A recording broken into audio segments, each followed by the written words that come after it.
Krishna, everybody. We are starting the 5th chapter. So, no, you already oh, we started. Yeah, this is the second half of the 5th chapter. Yeah. So we'll read the verses. So we'll start from text 14. I think that's where we left.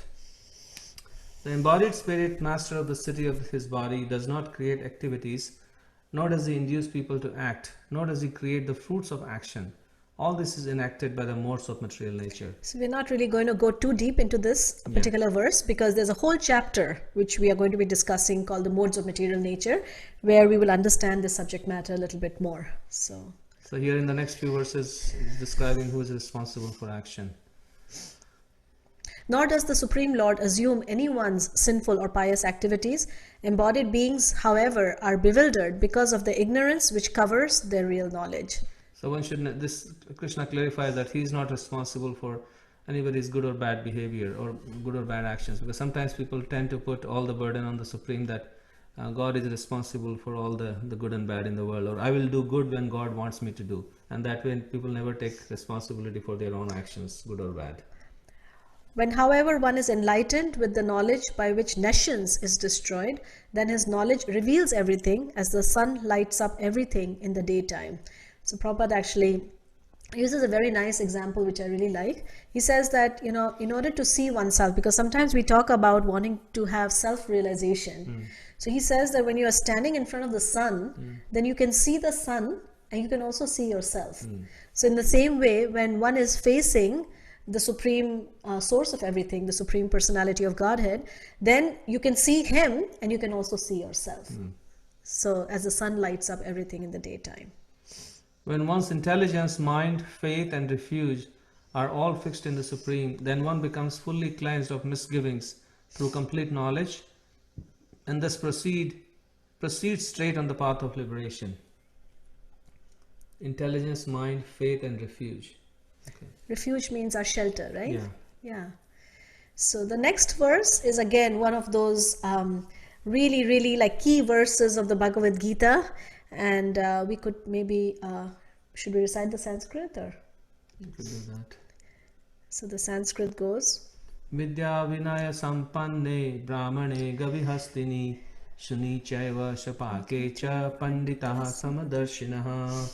So the humble sages, by virtue of true knowledge, see with equal vision a learned and gentle brahmana, a cow, an elephant, a dog, and a dog eater, outcast. So the idea, we'll go into much. This is going to be our next section, because this is the most important thrust of this entire section, is equal vision. Right. Those whose minds are established in sameness and equanimity have already conquered the conditions of birth and death. They are flawless like Brahman, and thus they are already situated in Brahman. So a person who neither rejoices upon achieving something pleasant nor laments upon obtaining something unpleasant, who is self-intelligent, who is unbewildered, and who knows the science of God, is already established in transcendence. Such a liberated person is not attracted to material sense pleasure, but is always in trance, enjoying the pleasure within. In this way, the self-realized person enjoys unlimited happiness, for he concentrates on the Supreme. So sometimes people think that spiritual life means one should not enjoy anything, one should give up all kind of enjoyment. But we can see that spiritual life means unlimited enjoyment and enjoying the pleasure within. Just the nature of the pleasure is different. Rather than enjoying matter, one enjoys spirit, which is serving Krishna, and then from that one gets unlimited enjoyment. This next verse is also a very, very nice verse. It says how an intelligent person does not take part in the sources of misery which are due to contact with the material senses.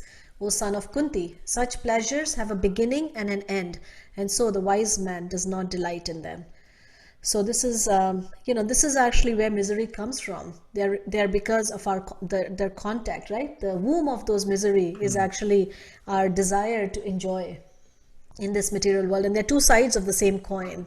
And so a person who's actually truly wise does not pursue or does not engage in this relentless pursuit of such temporary pleasures. Yeah, every material enjoyment gives birth to some kind of misery later on. Before giving up this present body, if one is able to tolerate the urges of the material senses and check the force of desire and anger, he is well situated and is happy in this world. One whose happiness is within, who is active and rejoices within, and whose aim is inward, is actually the perfect mystic. He is liberated in the Supreme, and ultimately he attains the Supreme. So same thing again, that someone who's looking inwards, and we live in a world right now where our happiness, we are kind of encouraged to look for happiness outside, right? And when we were doing our first part of the presentation, perhaps we spoke about this idea of destination happiness, right? Or destination addiction, where we're always thinking that, the next stop, our happiness is just right around the corner. But actually, here Krishna is saying that if one really wants true happiness, then one has to look within one's own heart, and then one can experience this happiness. And it's also connected to our ability, as Krishna is saying, right, that one whose intelligence is fixed in this inward vision is someone who can actually truly have a higher vision. So the inward vision and the higher vision are actually connected to each other. Those who are beyond the dualities that arise from doubts, whose minds are engaged within, who are always busy working for the welfare of all living beings, and who are free from all sins, achieve liberation in the Supreme. So important qualities that minds are engaged within, which means like it's not like one has become self-centered, but the mind is fixed on the Supreme, and also who are busy working for the welfare of all living beings. So this is again another key point, because sometimes spirituality can become sort of self-centered, just obsessed about one's own welfare. But spirituality, as Krishna is describing, is very deeply connected with the welfare of all, and we'll talk more about this when we get into that verse about how we see everyone with equal vision, and what does that mean. It's not just a theoretical respecting everyone from far distance, but really working for the welfare of everyone. Those who are free from anger and all material desires, who are self-realized, self-disciplined, and constantly endeavoring for perfection, are assured of liberation in the Supreme in the very near future. So Krishna is reassuring here that it's not like a far distant dream that may never happen. He's kind of encouraging us that we are endeavoring, if you are constantly endeavoring for perfection, then we'll achieve the liberation very soon. One of our teacher, he always says this, and it's one of the most encouraging statements. He says that the distance that we have come is far greater than the distance that we have to go. So, we can be rest assured that we've already come a long distance in this evolution of our consciousness. And if we simply endeavor, then Krishna guarantees that we can attain perfection. Right? So that is that section of equal vision, which is sort of interesting because that's connecting our inward journey with our ability to have an equal vision, or a higher vision, which combines both these aspects. So this is the verse that we discussed. The humble sages, by virtue of true knowledge, see with equal vision a learned and gentle Brahmana, a cow, an elephant, a dog, and a dog eater. Different personalities are mentioned here. A learned and gentle Brahmana, which is like the highest being, human being, a cow, an elephant, a dog, and a dog eater, considered the lowest. So from the lowest to the highest, one can see everybody in that equal vision, and we'll discuss what that equal vision means. This equality is a much desired, is a desired quality, and we all seek equality in so many ways. So we'll see what equality means to us, and what happens when we are not treated in an equal way. Also, sometimes we want to know, how do we know whether the person, the teacher that we are following, of course this is considered to be a very, very elevated, like Delia was asking this question about different levels. This is considered to be the topmost, a devotee who's situated on the topmost level of understanding, where he does not see any difference. So this is actually the description of an Uttama Adhikari. So we also see, interestingly enough, that how even in our constitution, the American Constitution, we actually talk about this same principle. So it's stated that we hold these truths to be self-evident, that all men are created equal, that they're endowed by their creator with certain unalienable rights, that among these are life, liberty, and the pursuit of happiness. So this desire for equality is so built in, and we see that, like, whenever there is any place where somebody has not been treated nicely, the whole world feels the outrage and a very strong sense of being violated. So this is something that the Bhagavad-Gita is saying is actually deeply inbuilt within us. But somehow, in spite of that, we're living in a world which is beset with inequality. It's filled with inequality, and why is that? We'll discuss that. Can you increase the volume? So we were curious about inequality. When we looked at it at a meta level, it looked like inequality had actually improved. GDP per capita has improved, literacy has improved, infant mortality has dropped. But when we started to dig deeper using our analytics, what we started to see was a different picture. And that even in places like the G7, what you see is massive differences in wealth, not income, inequality. And you can see this manifest itself in a very human way.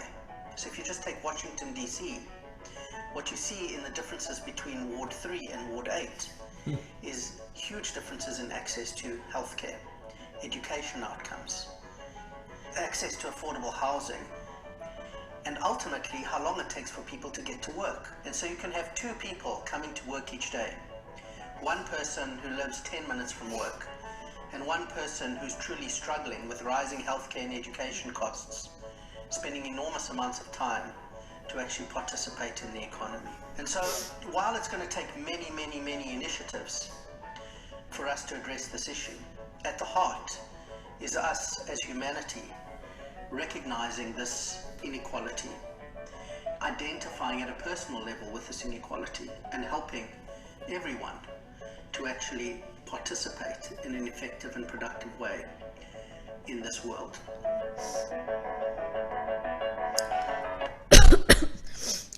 So this is, and it's quite bothersome that despite all the advancement, the inequality is increasing actually.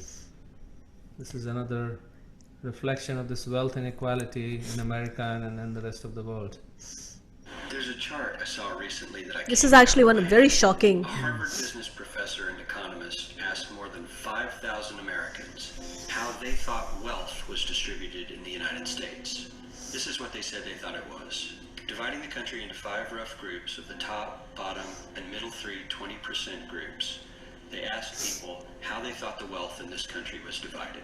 Then he asked them what they thought was the ideal distribution, and 92%, that's at least 9 out of 10 of them, said it should be more like this. In other words, more equitable than they think it is. Now that fact is telling, admittedly, the notion that most Americans know that the system is already skewed unfairly. But what's most interesting to me is the reality compared to our perception. The ideal is as far removed from our perception of reality as the actual distribution is from what we think exists in this country. So ignore the ideal for a moment. Here's what we think it is again. And here is the actual distribution, shockingly skewed. Not only do the bottom 20% and the next 20%, the bottom 40% of Americans barely have any of the wealth. I mean, it's hard to even see them on the chart. But the top 1% has more of the country's wealth than 9 out of 10 Americans believe the entire top 20% should have. Mind-blowing. But let's look at it another way, because I find this chart kind of difficult to wrap my head around. Instead, let's reduce the 311 million Americans to just a representative 100 people. Make it simple. Here they are. Teachers, coaches, firefighters, construction workers, engineers, doctors, lawyers, some investment bankers, a CEO, maybe a celebrity or two. Now let's line them up according to their wealth. Poorest people on the left, wealthiest on the right. just a steady row of folks based on their net worth. We'll color code them like we did before based on which 20% quintile they fall into. Now, let's reduce the total wealth of the United States, which was roughly $54 trillion in 2009, to this symbolic pile of cash. And let's distribute it among our 100 Americans. Well, here's socialism, all the wealth of the country distributed equally. We all know that won't work. We need to encourage people to work and work hard to achieve that good old American dream and keep our country moving forward. So, here's that ideal we asked everyone about. Something like this curve. This isn't too bad. We've got some incentive, as the wealthiest folks are now about 10 to 20 times better off than the poorest Americans. But hey, even the poor folks aren't actually poor, since the poverty line has stayed almost entirely off the chart. We have a super healthy middle class with a smooth transition into wealth. And yes, Republicans and Democrats alike chose this curve. 9 out of 10 people, 92%, said this was a nice, ideal distribution of America's wealth. But let's move on. This is what people think America's wealth distribution actually looks like. Not as equitable, clearly, but for me, even this still looks pretty great. Yes, the poorest 20 to 30% are starting to suffer quite a lot compared to the ideal, and the middle class is certainly struggling more than they were, while the rich and wealthy are making roughly 100 times that of the poorest Americans, and about 10 times that of the still healthy middle class. Sadly, this isn't even close to the reality. Here is the actual distribution of wealth in America. The poorest Americans don't even register. They're down to pocket change, and the middle class is barely distinguishable from the poor. In fact, even the rich between the top 10 and 20 percentile are worse off. Only the top 10% are better off. And how much better off? So much better off that the top 2 to 5% are actually off the chart at this scale. And the top 1%, this guy, well, his stack of money stretches 10 times higher than we can show. Here's his stack of cash, restacked, all by itself. This is the top 1% we've been hearing so much about. So much green in his pockets that I have to give him a whole new column of his own, because he won't fit on my chart. 1% of America has 40% of all the nation's wealth. The bottom 80%, 8 out of every 10 people, or 80 out of these 100, only has 7% between them. And this has only gotten worse in the last 20 to 30 years. While the richest 1% take home almost a quarter of the national income today, in 1976... I think we can stop here. This is actually considered to be a video that actually went viral. And it just, we hear about it, but then we, just watching this kind of really shocks you to see that we are actually living in a very unequal world, even though, the goal of our the country's constitution actually talks about, this idea of equality. Or capitalism is supposed to make everybody at least equitable in some way. Yeah. So where are we going wrong? And so we just wanted to show you the sort of like tension between, the ideal and where we are, and perhaps a bridge that can sort of help us address it. And so this is, we just, we don't want to just focus on the economic inequality, because that is just one aspect of inequality, right? But inequality exists at so many different levels. So we talked about wage inequality. All of this is within the realm of wealth, right? Home ownership, education, healthcare. But then there is also another kind of inequality that we have been experiencing, so many times, where we see so much racial discrimination, so much gender discrimination. Species discrimination. Some species we don't care. Just use them for our enjoyment and hunt them and kill them and do whatever we want to do with them. Yeah, and what to speak of nature, Yeah. the oceans. We had visited Australia a few years ago, and it was just so sad for us to see how the Great Barrier Reef, is completely It's pretty much dead now. Yeah, it's just really, we are losing so much. So this inequality and this sense of not being able to see everything as as being sacred or as being spiritual. I mean, I'm kind of jumping ahead of myself, but here is what we are dealing with: discrimination and inequality at all different levels. So this is an experiment that was done by this educator called Elliott, and it was a very interesting experiment. So why don't we watch this, which shows that how quickly, you know, we tend to create a discrimination where there is no reason for us to discriminate. You know, slight differences can create discrimination. I said if I were black, they'd have killed me a long time ago. And if I were black and saying the things I say, I wouldn't be alive. Bullshit! No, you're not gonna say I'm sorry there's racism. No, I do not have to ask you nicely. I consider this exercise an injection of the live virus of racism.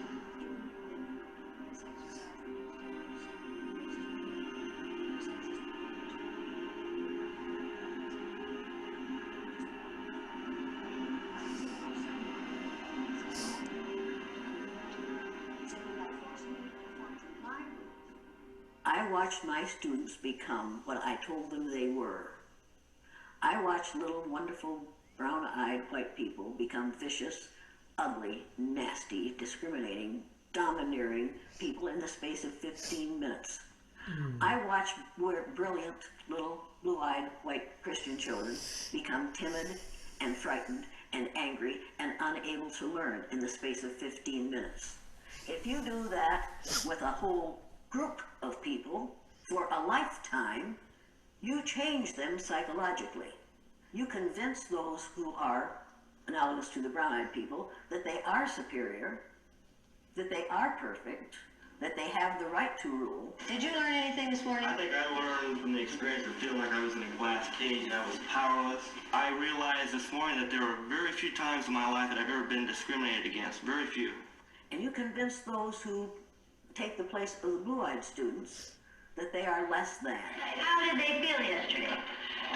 Down like a dog on a leash. If you do that for a lifetime, what do you suppose that does to them? You find out that there are people of color who refuse to live down to our expectations of them. I'm now watching, at the national level, that exercise that I did based on eye color being reenacted in the government of the United States of America.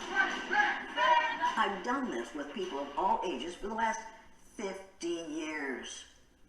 Now think about that. Next year it will be the 50th anniversary of the killing of Martin Luther King Jr. and the beginning of the blue-eyed, brown-eyed exercise. When are we going to... So this goes on. It's a great experiment. She was also featured on the Oprah Winfrey Show, and she actually did this experiment with the audience, and it was crazy, with a live audience, and they had no idea what she was doing. So right as the audience was entering, she told them that, you know, all the brown-eyed people should be on this side and all the blue-eyed people should be on the other side, and she basically gave them greater privileges, and the kind of energy that created and the way they got convinced. So we see that it seems that we very quickly create these small groups, and we haven't even touched on all the differences. I mean, there's race, there's wealth, there's religion as well, right? People believe that my path, my religion is the way to God, and everybody else should be killed. And so many wars and so much violence actually happens even in the name of religion. Maybe we can take a break here at 17 and ask people. What is there after that? Let's just... Learn. Oh, equality comes from... Okay, so after this we'll get into what the Bhagavad-Gita has to say about creating this equality that we strive for. So we'll pause here, stop share, and then we'll just hear your reflections on what you think, and then we'll continue. What do you think about equality? Yeah, it does sound like the Stanford prison. Yeah, I think this lady is doing a great, service. Shweta, I think it resembles the Stanford. There's no race involved. They were just regular students from college. Does verse 18 say that there is no difference between the Brahmana and the outcast, or that the learned sage just doesn't act on the difference that exists? Very nice, Divakar. And we will address that. What is the meaning of equal vision? Does it mean that everybody, there are no differences? Or how do we see the differences, and how do we react to differences with an equal vision. Yeah, I guess, inherent in your question is an understanding that our difference is bad. And this is actually, one of the things that we will talk about. Or should we disregard the differences? Should we disregard them, or should we try to create a homogeneous, environment where everybody is exactly identical, right? So Krishna acknowledges the fact that we are all born with different qualities, and there is diversity.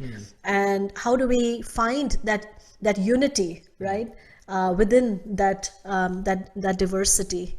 And see how we can treat everyone, no matter where they are. So as we progress through this, hopefully, if you still have more questions, we can address it.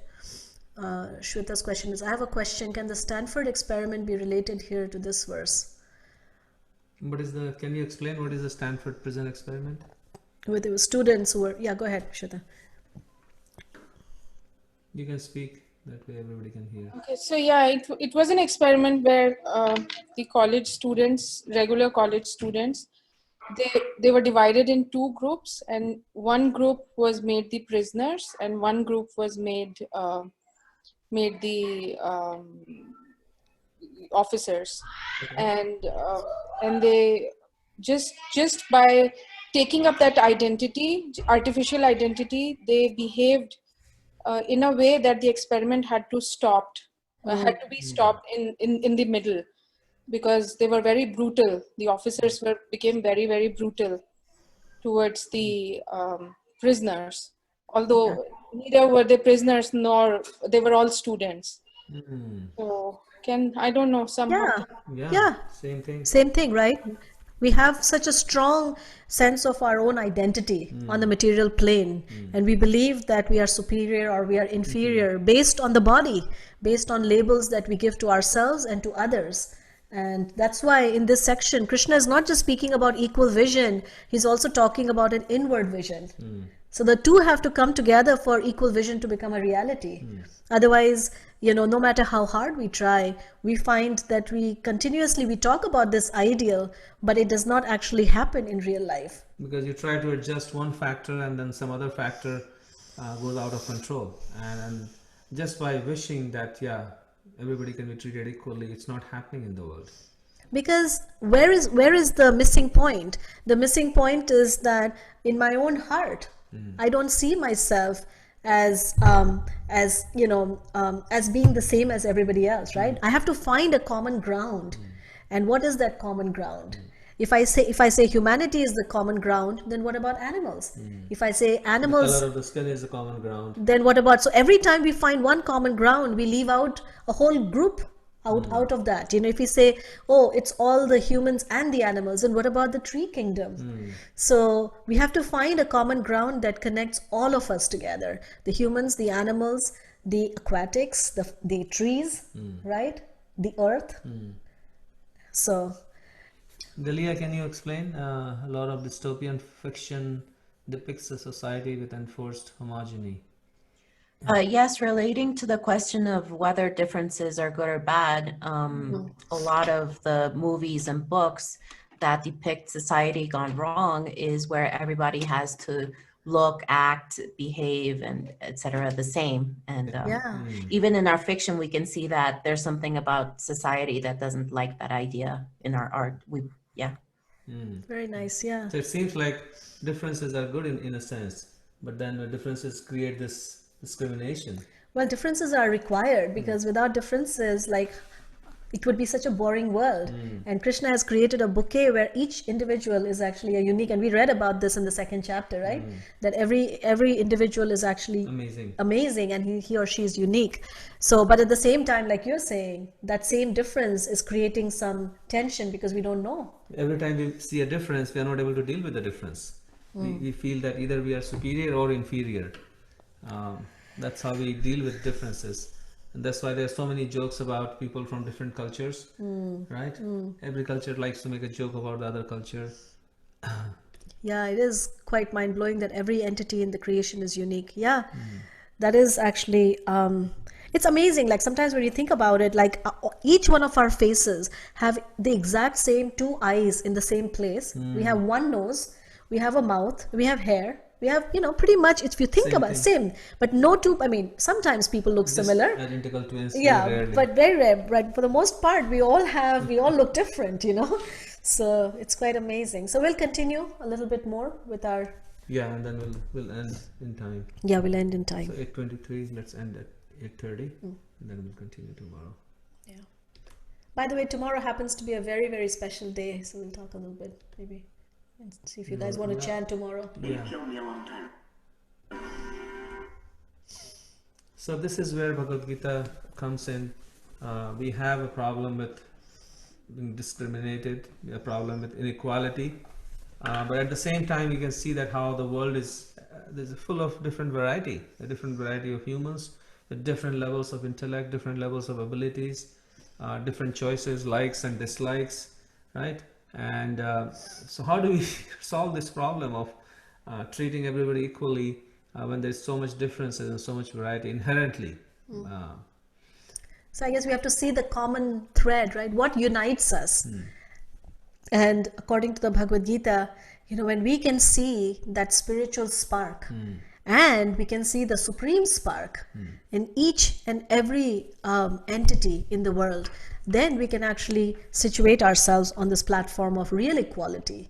Because then we understand, like sometimes people say, oh, we want to call each other brothers and sisters, but we can't really call each other brother and sister without acknowledging the presence of a supreme father, A common father. a common father. And so actually one of the names of a person who is walking on this path of spirituality is called Mahatma. So the meaning of the word Mahatma means broad-minded, someone who can accommodate everyone within their fold of love. And there is another term in Sanskrit which is Vasudeva Kutumbak, yeah. which means that the whole world is my family. So this idea of family, nationalism, right? All of this is sort of a very narrow vision in which we try to make a few people or a few living entities as part of my family, and everyone else. And we keep changing that group. Like sometimes we go into this group and then we come out and make some other group, or depending on our situation and convenience, we change these groups. Yeah. And unless and until we have this higher vision and this broad vision, we cannot really talk about equality. In fact, in the Vedic tradition, the king would consider like all the animals and all the trees of a particular kingdom were called praja, which means that animals were also subjects, which means that they also had equal rights to live. And one of the things about the tradition in the Vedas is that a householder is meant to treat even the animals in the house as being your own children. Like Prabhupada's father, he had a cloth shop, and at every night before closing the shop, he'd put a bowl of cereal under one of the furniture, so that the rats or whoever were there in the store, they would come and eat the cereal and not eat the clothes. And so he said, I'm responsible for these animals who are living in my shop, so they should be taken care of as well. So, being able to treat and in traditional families in olden times in India, we would see that how they would make extra bread, extra roti, which would be then served to the animals and distributed. Yesterday we were listening in the lecture, Maharaj was saying that how especially in Vrindavan, whenever they make any bread or rotis, the first roti goes to the cow in the house, and the second roti goes to the Brahmana nearby, wherever the Brahmana is, and then the third roti goes to Krishna. So Krishna has to wait before the Brahmanas and the cows are fed. So this is actually, so sometimes we may wonder, oh, all right, this is all very good, but then how do you really develop this equal vision? And so this is a story from Chaitanya Charitamrita about this hunter called Mrgari. And this shows how, unless and until there is a transformation within the heart, we cannot really expect a transformation outside. So real change has to be from within our own consciousness. And so here was this hunter who had a really terrible taste, which was that he would kill animals, but he would not just kill animals, he would leave them half dead. And once this great sage Narada, he finally took mercy on this hunter, and he visited the forest, and he saw this hunter, and he saw these half dead animals just dying slowly, and he was really agonized by their pain. So he asked this hunter, who did this? He said, I did this. And he said, why did you do that? Why didn't you kill them? He said, I get extra pleasure out of seeing them like slowly dying out of great pain. So then Narada, he's a very famous sage, and he's the one who is famous for instructing Valmiki. So he instructed this hunter and reminded him that he was incurring a lot of bad karma and that he would have to suffer. So somehow there was a change of heart. He asked him that, well, why are you killing these animals? He said, I am For my killing them family. for my family. Then he said, well, all this bad karma that is coming your way, do you think your family will take that bad karma? And he asked his family and said, we are not going to take your bad karma. You are killing them. That's your job. And so he came to his senses that why should I be responsible for this? So then Narada said, so he said, what should I do now? So Narada said, well, the first thing, you break your bow and arrow, and then the next thing, you plant a tulsi or a holy basil plant, and you sit there and you chant. And then he said, what about my maintenance? And Narada said, don't worry about your maintenance. You'll be taken care of. And so he sat down, and as he sat down, word went around that, oh, Mrgari, this great evil, hunter has actually become, very saintly, and he's sitting and he's chanting. And so people would bring him food, and so he was taken care of. And then a little while later, Narada with his friend, this is Parvat Muni, the two friends, they were going through that area, and so Parvat Muni said, hey, why don't we go pay a visit to your disciple? And so Narada said, all right, let's do that. And so when they came to visit Mrgari, he was in his hut chanting. As soon as he saw Narada, he came wanting to offer his he came out running, but then he saw but he actually could not run. He actually started hopping on one leg, and the sages, when he approached nearby, then Narada asked him, why were you hopping? He said, well, there were ants all along the way, so I just had to hop, so I did not want to kill them when walking on them. So then Parvat Muni, he was really, he became awestruck, and he said, this is actually the power of spiritual sound vibration, the chanting of the holy names of God, that it can transform the heart of someone who used to relish the killing of animals and see their pain, and it would give him great joy, and now he cannot even tolerate just even a small ant being hurt. I think we have to show the ant, because otherwise tomorrow we won't have the continuity. Okay, so we'll show you a couple more slides, and then we'll end today's session, and we'll continue this tomorrow. So the idea being that ants are some of the living entities that we don't even perhaps give them as much regard as they probably deserve. I mean, there's so many sayings that I'll take care of you like an ant. Don't stand it. So ants are regarded as something insignificant, without any power, without any strength, and nobody basically. But actually, when we look at the ants, we'll see them. When you study the ants, you'll see that they have amazing qualities that we as humans, we are nowhere close, and they will actually make us humble in front of their Herculean acts. And that is actually one of the the injunctions of Lord Chaitanya.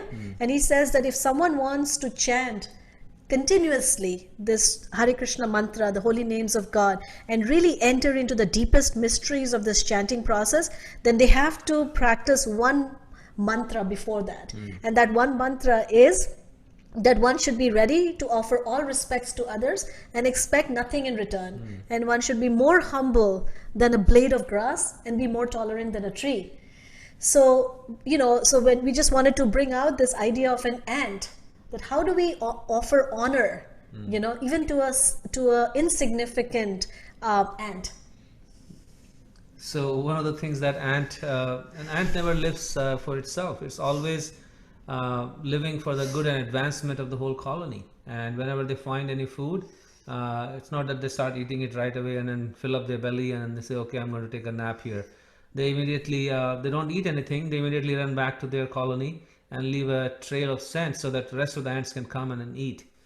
This is how they, and that really humbles us that we never do that. Actually, when, there's a very nice article, maybe we'll share it with all of you. When we started reading about the ants, honestly, like I felt that, I don't have these good qualities, that they're actually, they're filled with wonderful qualities. And so when we see the good qualities in others. You can explain this just 1 second.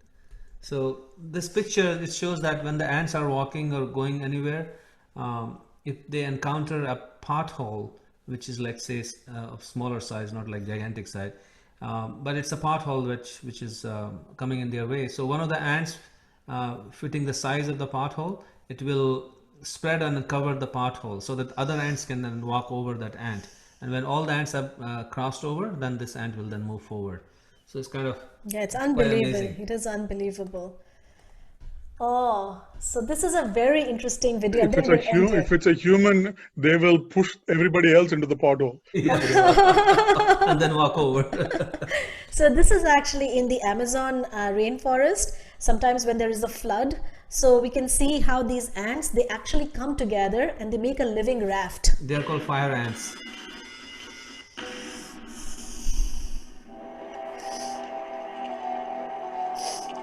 Our unlikely heroines are fire ants, a colony several 100,000 strong. Rapacious, tenacious, and industrious. Can you increase the volume for the video?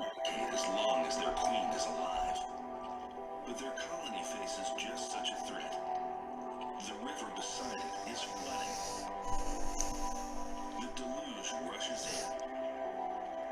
What else to do then but swim? The colony floats out as a living raft.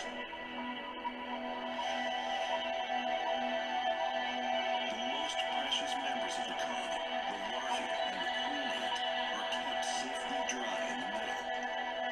The queen ant can give birth to some 3 million ants over her lifetime.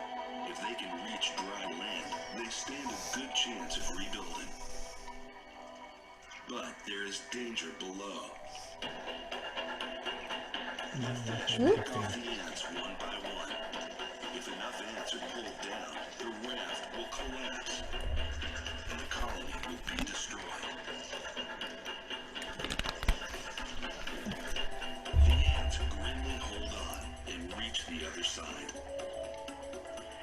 They hoist the ant larvae up to dry ground, ensuring the survival of their colony. First they're taking the larvae, and then the queen ant. And with their survival secure. So we'll stop here. The idea being that all around us there is, there is a spiritual spark in all living entities. And when we learn, when we train our eyes to actually see that spiritual spark, then And the amazing qualities of every, so many living organisms around us, a cat and a dog and an insect, and take any even a plant. I mean, there's so many amazing qualities that we can start thinking that, yeah, this is, I'm just an insignificant spark of Krishna's energy, and each one is beautiful and amazing. And this is, exactly what Krishna says in the Bhagavad-Gita, that each soul is actually amazing, right? And so, and later we will come across a whole chapter where Krishna will speak about, how everything is a spark of his splendor. So when we start seeing, like for example, if we really love someone and then we go to their house or something they have built, then we are fascinated. And then we start loving everything, their creation. So in the same way, when we see everything in relationship to Krishna, then everything becomes part of our family. And then you like to respect it and love it. Like if you see a beautiful painting, then you won't just like tear it apart or throw it away, right?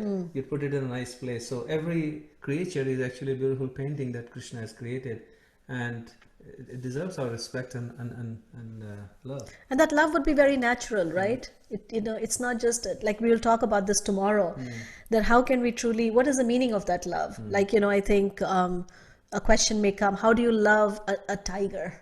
Or how do you love a snake? Or like, what does it mean to see? So practically, what does it mean? So we'll talk about that tomorrow. So we'll take some reflections. Put it on gallery view, and then the things. And then we'll end at 8:40. Let's see what time is it. 8:37. 8:45 will end. Very nice, Pramod Tyagiji.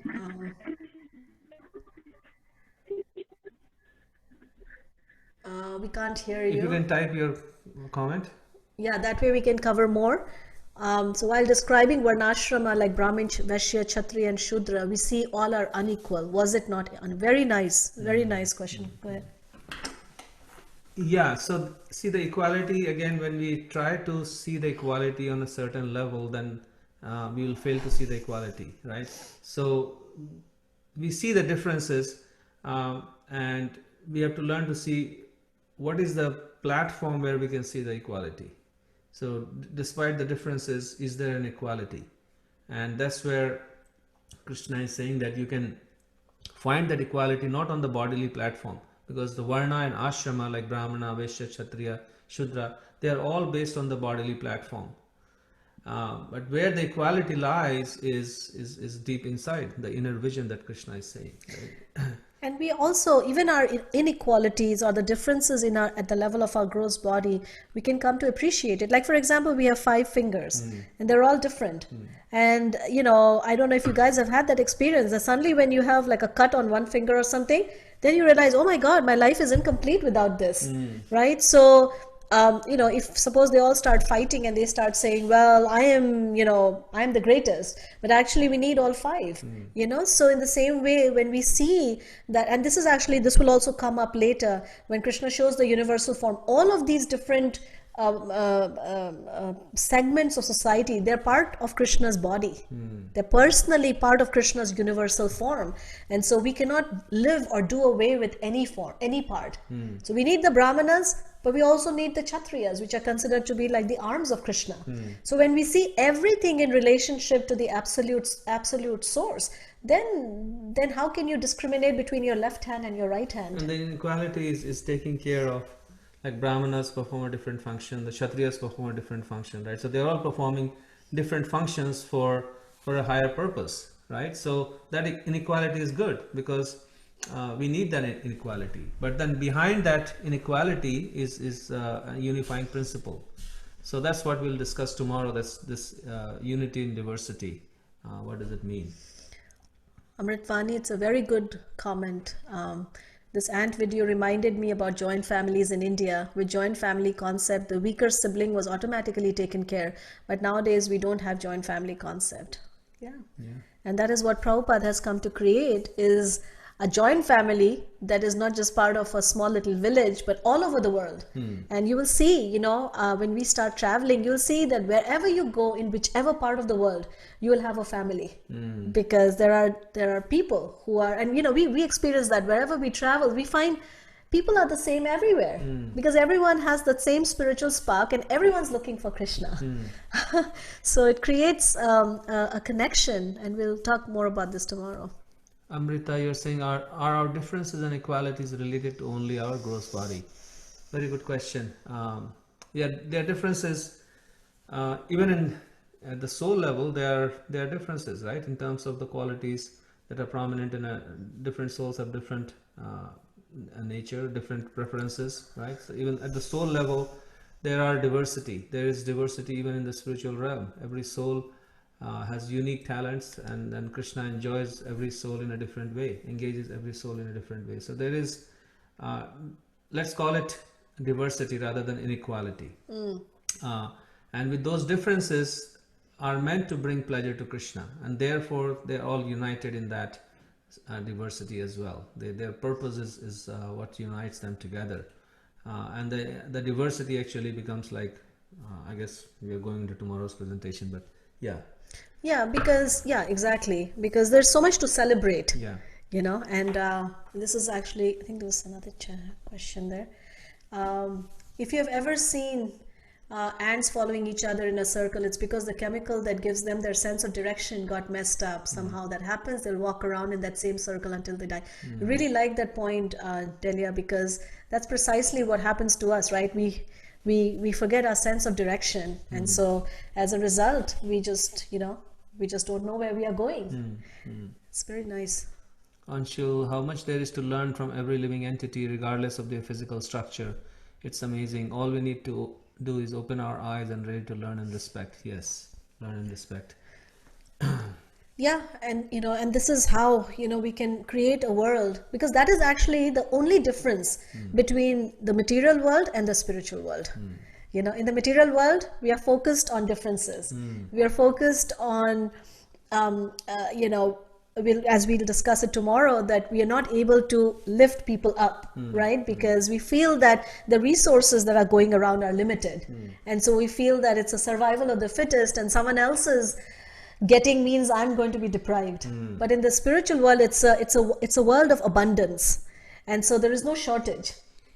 And in the material realm, the over dominating qualities are envy and fear. Those are the two predominant qualities in this material world.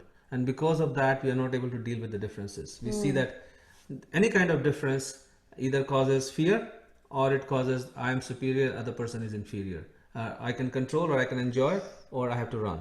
Yeah, it's so much of it is based on ignorance, avidya.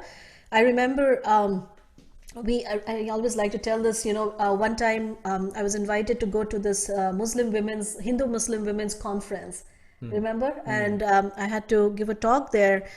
And so after the talk was given, one of the Muslim ladies, she just came and she gave me a big hug, and she said, "You're our Muslim sister. This is exactly what, and then the other one said, now you have to, in our tradition, she called you a Muslim sister. Now you have to tell her something even better than that." I said, well, there is nothing higher than that, How can I respond to that, So the point is that when we come together and when we engage in dialogue, and when we see the good qualities, then we realize that we are more similar than we give ourselves credit to. And the reason is because we are all connected, And I think the reason behind that might be we are not looking enough for similarities.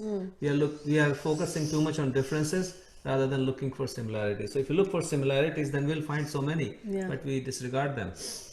Eric says, technological change is a major cause of inequality today. This is part of the reason for the social unrest we are witnessing now. Yeah. Very nice, Delia. What's stable within ourselves, let alone be able to see the same thing in others. Yeah, we have to get to the essence of who we are. And that is actually, Bhaktivinoda Thakur, he uses the word Saragrahi Vaishnava. Saragrahi Vaishnava means someone who is an essence seeker. So we have to constantly look for that common essence. And once we start doing that, we'll find that essence throughout, and for us, like right now, as we are exploring the world of philosophy and psychology and science, we're all looking for the same thing. We're all striving for the same thing. Our hearts are all crying for the same thing, So once we see that, then there is no longer room for discord. So nice to have you, Bhavanit. I know. Thank you for joining. So good to have you, Bhavanit.